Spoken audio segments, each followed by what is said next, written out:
Well, what's interesting about it is that we meet, but we kind of don't know. I met you, through the bodybuilding, right?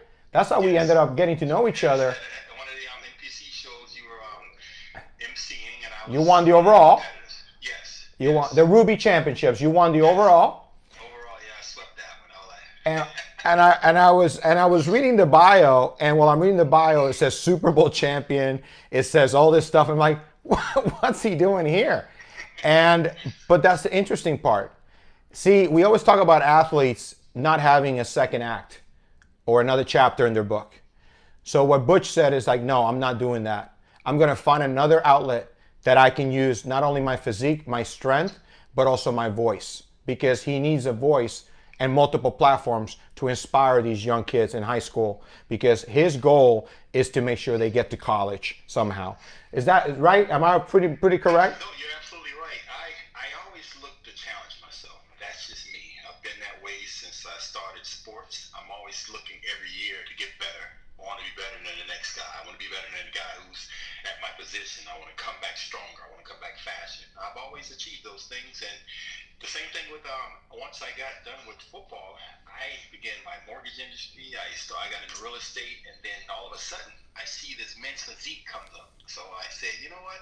Let me try it just for fun to see how it works, bro. It was like it's like an epidemic, a habit where I tried it once and I couldn't stop. It's like eating a good meal; you can't stop eating. So once I started winning, I just started challenging myself more to go to the next step. I'm going against guys half my age, and You I was were. winning. You were. I'm winning, so that's an accomplishment there, and it's an accomplishment to show people my age and show the kids that's half my age that it doesn't matter what you do and where you're at, you can always achieve greatness. Well, and that was the main thing when you told me, because there's a huge difference between playing football and getting on stage where people are judging you not for your skills. They're judging you for what they think the look is, right? So we used to have these discussions, you and me, and the fact that you beat everybody and then got to be a pro at your, like, really quick at your age, it was really interesting, because the only people that were getting pro cards were really about half your age anyway. Absolutely. But we had this discussion, and the thing is, in the football field, you are judged by your skills and how good you are. Now, let's talk about that, because you might have not caught 5,000 passes or anything, but the one thing about you that I looked up to was the fact that you were always in the right place at the right time. Because think about in the NFL, you see people that have never caught one touchdown. The fact that the first touchdown, they get that ball, they grab onto it, they put it in the suitcase, and they're like, this is my first touchdown ever. And maybe that's your last. The fact that he did, in one team alone, he caught 10 in one team. No, listen, that's the debate always go with everybody, always have with everybody. It's 14 consecutive. 14 consecutive, but in two teams. Yes. Well, what it is, I've always tell everybody, a player always remember his stats and how many catches he has. And like I said, you were making a comment about my skills. I can catch the ball all day long, but for some reason, I developed this notion that I'm just an end zone guy. Even in college, I've always caught game winners. But my thing is, I was always big and strong. Grew up, a big kid, so my strength was blocking, and coaches seen that, so they utilized me in the blocking areas so much more. And we had a pretty good running back at Michigan State and Lorenzo White, so that tend to cause me not to catch a lot of passes. So I had to say, let me develop my blocking skills, because this can get me to the next level. Yeah. A blocking tight end is just effective as a catching tight end. So I had to develop that and stay strong, stay in the weight room, and on top of that, they gave me these little goal line sections. That became my area of expertise. And you perfected it. I mean, Absolutely. to say that you're going to catch 14 straight passes, and they're all for touchdowns, and he holds the record, by the way. But here's the thing. How do you win games? You have to score points.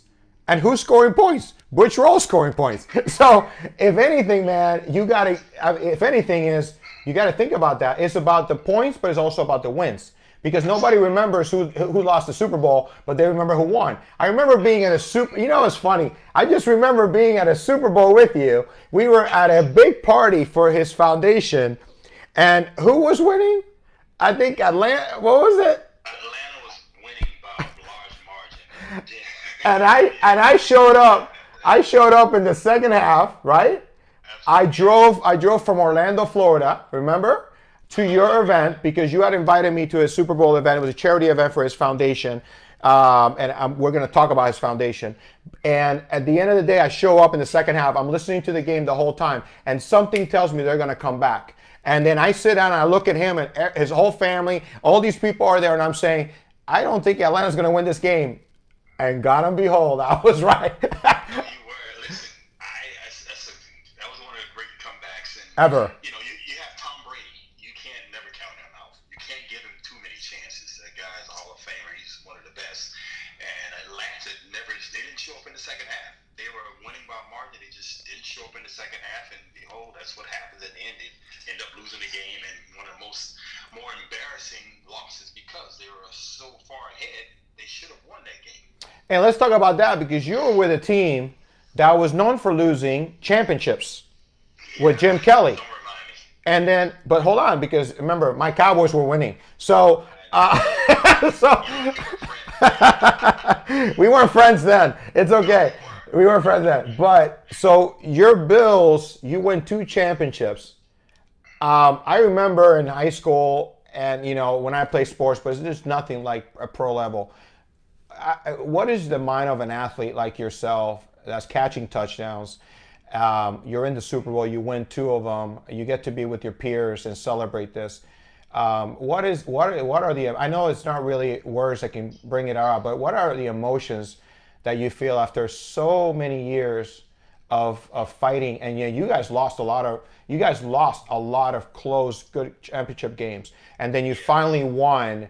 And you know, so what were the emotions that you felt because you're part of the scoring, you know, you're part of the blocking, all that stuff, but you're part of the scoring of all these teams. What was your emotions go through when you win a Super Bowl like that? Well, correct it. We were 4-time AFC champions, and that's accomplishment there. No team has ever done that, and honestly, I don't think it's going to happen again, especially with the free agency market where players are always moving around. So that's not going to happen again, David. Man, we had a dynasty, man. We had quarterbacks. We had every position. We had depth. Yep. From the quarterback position, the running back, the tight ends, the receivers, everybody can play. Everybody had an opportunity to contribute. And being on those teams, it showed that, you know, we had this continuity. And a lot of the guys are still close to this day. And, you know, that's something that we will always cherish and always have with us because it won't ever happen again. We had a great coach in Mark Levy. And, you know, this is how, you know, a championship team was developed. You know, we didn't start off great. We had some bumps. They gave us a nickname at the beginning of our run, the Bickering Bills. Everybody was, we were always, you know, guys were fighting each other. Guys wanted the ball more. Guys wanted more runs, more plays. You know, it wasn't no continuity until we realized, hey, listen, we have a squad. We have good players. Let's get together. Let's do this thing. Let's win. Let's keep winning, and that's all that matters. You keep winning. Everybody's happy. The city's happy. The organization's happy, and you know your team stays together. Unless you have an opportunity to go to another team and make more money, which you know guys do. I did that. You know, after those Super Bowl runs, I wound up going to Phoenix and to catch more touchdowns. Absolutely. You don't know how long you're going to play in this game, so you want to make sure you maximize that opportunity, and it's about making money. That's what it is. You're putting your body at risk, and it's a very physical game, and you just want to make as much money as possible. So let me, this is a question a lot of people say, how come these players get paid millions of dollars, right? And when I was in college, I did a study, but here's the thing. You guys are working your whole life since little, what was the little leagues, from Little League football, or they have a name for it, I know, and you go up to junior high, middle school, junior high, high school. You're working. People forget the work that you're doing. It's just you're not getting paid for it, but you're working. And if you're lucky enough, you go to college and you're working. And then so it's really literally tens of years. And then those years become what? An asset to a city to sell your name, to sell tickets, sell jerseys, sell everything. And at the end of the day, when you look at the money you make, that's what people, and I wish more people, the business people will look at it that way.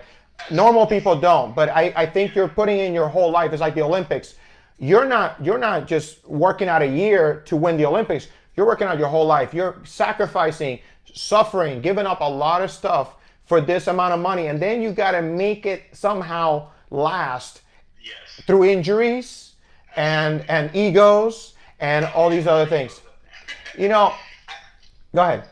No, I was saying, I just want to piggyback on what you're saying. I always have that conversation with people about, athletes making a lot of money. Do they deserve it? Like you said, this isn't just start like a month ago or a year ago. This started way down the line. When we were little kids, little adolescents, young teenagers, young kids starting off with their Little League football, then like you said, high school, you got junior varsity, then you go to varsity, then that's when you start developing. So this starts way back. Correct. So the money that you're fortunate enough to make at the pro level, not everybody get that chance because every athlete don't make it to that level. It's less than 2% Percentage to the NFL. Yeah. That's a small percentage. A very small percentage. So if you can make to that level something special, it's something that you've done. Every player want to do it, but just not fortunate. And I thank God I was blessed to be one of those players to go and say, this is my legacy. I played in the NFL. As a little kid, how many guys want to play? How many boys want to play in the NFL? You have trading cards that you're walking around with in your pocket. I remember me and my cousin we used to trade cards, and we used to get into fights about the Dolphin players back in the days when we were young. And here I am. I have my own trading cards, and I have the opportunity to be at this level of the play in this organization. That's an honor. That's an honor, No, and I used to tell you that all the time. You used to get frustrated when you were competing in the Physique, in the pro division, and I said, Butch, you're a Super Bowl champ, buddy. There's the amount of people, and you got to remember there's 2%, but you got to remember there's positions too. So you have very little positions. You only have a certain amount of quarterbacks. You got 1 or 2 per team that are qualified to play. Tight ends, same thing. You might have 2 tight ends, maybe 3 tight ends in a team. So there's a lot of positions that don't have a lot of extras. Not like linebackers or offensive tackles or defensive tackles, where you got to have a lot because somebody can get hurt and you got to bring him back in. So that and that brings me up to right now, today, where we are. Right now, we don't even know what's going to happen, if there's going to be a season. And I know you've thought about this, if you were playing today, what would you do? Well, Dave, it's unfortunate this epidemic has shut the world down and put everything in a disarray. And the guys nowadays their contracts are so lucrative, where they want to still play football. Don't get me wrong, but I'm sure they're okay as far as financially, but that's their livelihood, and I know they want to get back to the game, but it's hard to really put into perspective because of the quarantine, and you don't know what's going to happen from day to day or month to month. I know they're trying to come up. They don't even have enough testing out there, so they're still going along with the season. They're still progressing as though the season's going to start in September or whenever it starts, but Correct. We don't know. Right now, we don't know. We just have to prepare, and the players, I think we spoke about this earlier, the players have to prepare to make sure that they're ready. So when it does start, that's the thing. The thing is, like, you can't just say, "Hey, we're gonna go play football," and you're ready for football. Listen, I think I shared this video with you that I played basketball a week ago, and I haven't touched a basketball in 3 years. Now, I had a good hour, and I shot, and I got better after the first 30 minutes. The second day I came back and I did better. Then I couldn't move for a week. So I can only imagine, like, the type of pain that you guys go through, because you're not just running and jumping and push-ups and this and that and then running routes. You're getting hit at the same time. So you're putting your body through this conditioning process, and then you get hit, and then here's a boom, and then what happens next? So for me, is like I don't imagine it. I can't imagine it. I can only say that you have to be in tip-top shape. You know, and here's a compliment that I give to you. And I talked about this. A lot of people ask me about the Last Dance, the basketball, Michael Jordan run, and I was there watching every game as a kid. And I think about it. There's no way I can compare 20 years ago to today's basketball or NFL, because the NFL is more offensive friendly now. Back then, they would take your helmet off, and it wasn't even a penalty. So, I mean, I remember Warren Moon, and I remember these quarterbacks that get their head cut off, and they had to get back up and run. I mean, your own quarterback, Kelly, I mean, he got beat up by the Cowboys, and he had to get right back up with I don't know if he tweaked his knee in one of the games, but I just remember these things. Nowadays, it's like, here's a flag, here's a flag. So I have to commend you and compliment you, because you played at a level that was not just a high level, but a very, I think, extra competitive level. Yes. I think the rules have gotten friendly because, of course, you want to keep people a little longer, longevity of the sport. And two, offense is always more fun than defense, right? Yes, it's about scoring, and you're right. I laugh about this all the time. Me and a lot of older guys, we talk about how the league has gone pretty soft now, and I know they're protecting the players, but you didn't do this back when we played. So I look at it. I was a warrior. Well, the money wasn't the same. No, that's what I'm saying. Now you got to protect. Now you got to protect their investment. Softer, and they have more money out there. So we played when it was no rules. Guys, like you said, guys were getting hit. The big hits made the highlights. I remember going out there as a tight end. I want to just run everybody over. That's, I was big. I was strong as an ox. 260. I catch a pass. I'm trying to just step on your neck, trying to do whatever to hurt you. That's just the mentality we have. And nowadays, like you said, you hit the quarterback the wrong way, you're going to get a flag. The game is more offensive. Or get fined. Yeah, or get fined. Yeah. They praised those type of hits back when we played. They praised it. We did. Highlight shows where, you got smashed or whatever, you got served or whatever the contact was. And it's just, they had highlight reels, and teams were paid players for big hits. Yeah. In other words, for big hits, and that's just the nature of it. But I know they want to protect the game, and like I said, I'm going to think that is soft, because I played in an era where there was no rules. So right now, I'm definitely thinking that it's soft. But in the same token, I'm glad they're protecting the guys. They get to play longer, bigger contracts. That's and here's the thing: is not everybody's getting a big contract. Some people are getting league minimum, and those are the most people. Only the highlight people are getting the big bucks. But I want to say, first of all, congratulations on your career, and of course, what a blessing that you are, safe, and that you are not injured to the point that you couldn't do. So there's a lot of blessings that, in terms of your career, you came out of it pretty good. Very, very good. Amen, brother. You know what? I come from a religious family. My dad's a bishop. Mom was an evangelist. And as a kid, you go to college, you leave home, but you take those teachings with you. Yes. And I never forgot about that. I always prayed before a game. I always asked God to cover me in that blood of His, and I talked to my mom. She always said a prayer over the phone, so I was covered. So I had no doubt. I never went into a game scared that I was going to get hurt. I never thought about that. No, I just played hard and said, "Listen, I'm covered. God's protecting over me." And for 8 years, I was protected in a violent league back then. Yeah. Can you imagine being in the league now? I can play about 16, 20 years. Oh man. And you were scoring touchdowns, so people wanted to kill you because they knew that if you're running around, they wanted to get you before you got hit. But this led to a career, but also led to your future. And the biggest thing that you have when it comes to your heart is always about high school kids and getting kids to go to college. And so, tell me the name of your foundation again. Cares. That's my passion, Butch Rolle Caring for Kids Foundation. We established that back in 2013.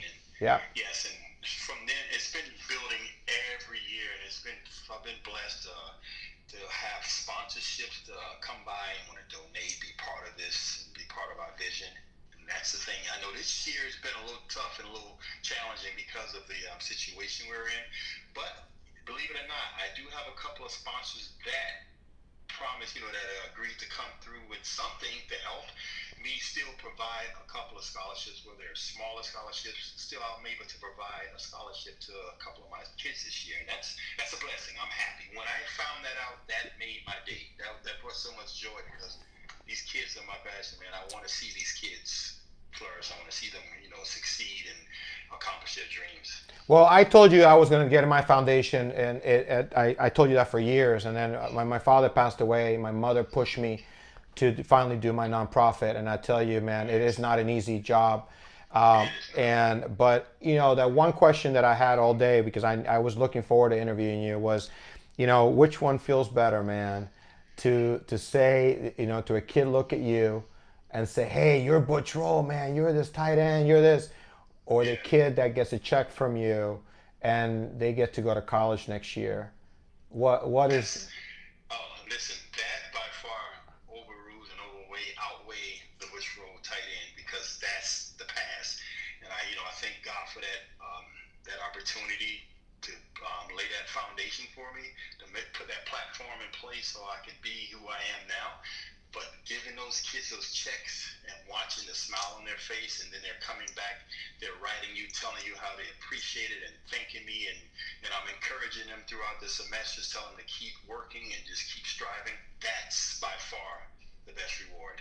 Which one? I know you probably have like 20 or maybe even more kids that you were like, oh my God, this is one of the best moments of my life.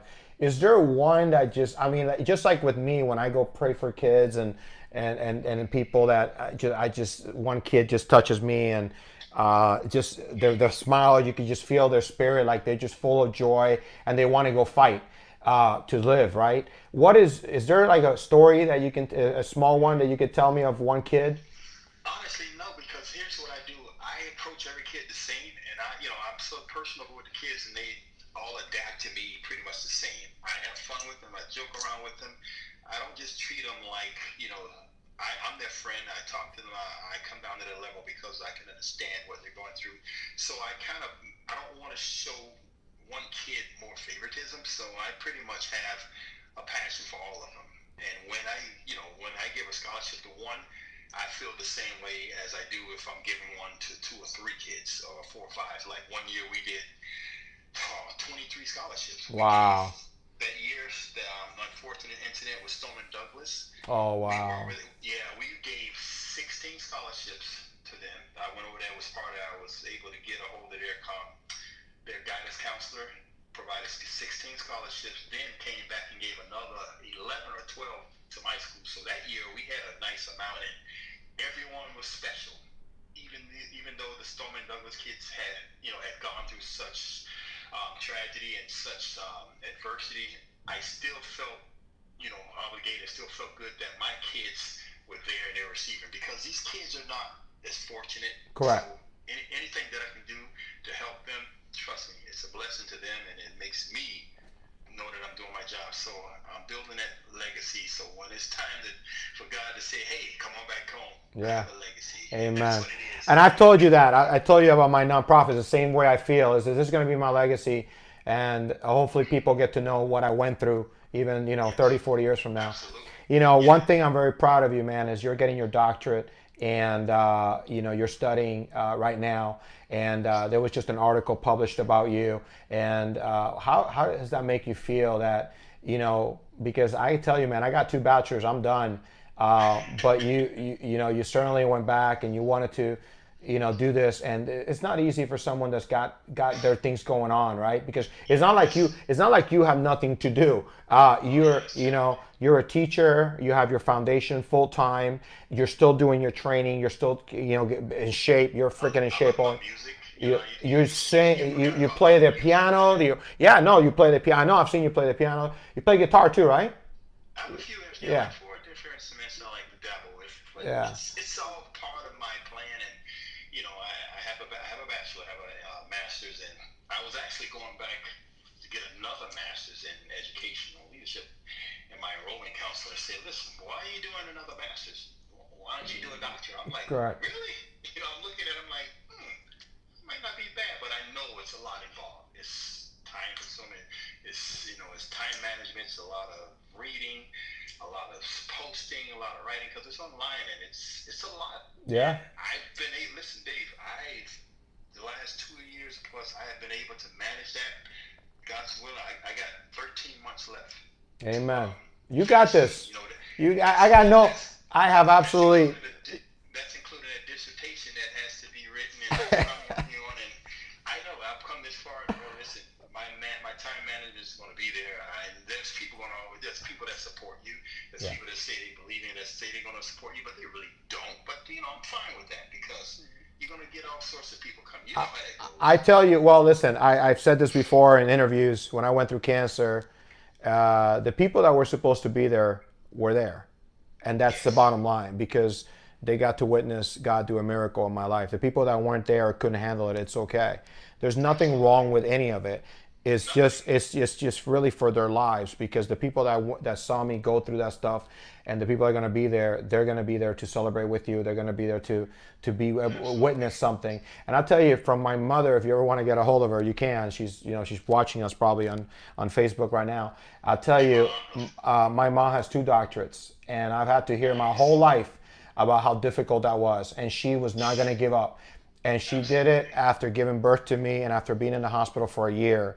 So my mom is my hero, always been a hero of mine. And still to this day, man, she doesn't want to stop working. She wants to keep helping people as a psychologist. And so, Butch, the last thing before we run out of time here is, I ask all my guests to give me one word. I know faith is a big word, and we all share that word. But is there another word, or a word that gets you up in the morning when you were playing, or something else that you can elaborate on for a little bit about how that helped you get through tough times? Because there's a lot of people right now that are going through very, very tough times, and it's about their life. It's about their mental health and spiritual health. So is there one word you can give us today?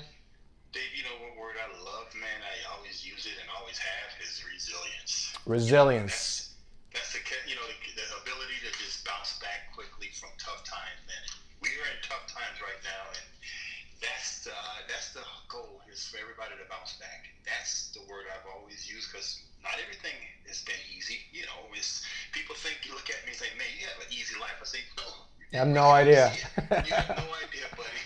Trust me, the things I had to go through and the adversity I had to encounter, it's not easy. I've gone through I lost my mother, I lost my father, I lost plenty of loved ones. I had, injured. I had a quadricep tendon rupture that I came back within a year and was on stage competing I saw you. in Dallas. Competing in Dallas. So that's an injury that takes at least 6 months to 8 months to heal. Some people take a whole year. Yep. I did it within, a year's time, less than a year's time. I was back on stage competing in Dallas at the Dallas Pro, and that was an accomplishment. Like I said, resilient, because I wasn't going to give up. I don't know what that means to stop. That's just how I'm built, and I push the people around me that want to be, and I try and push them to the same way.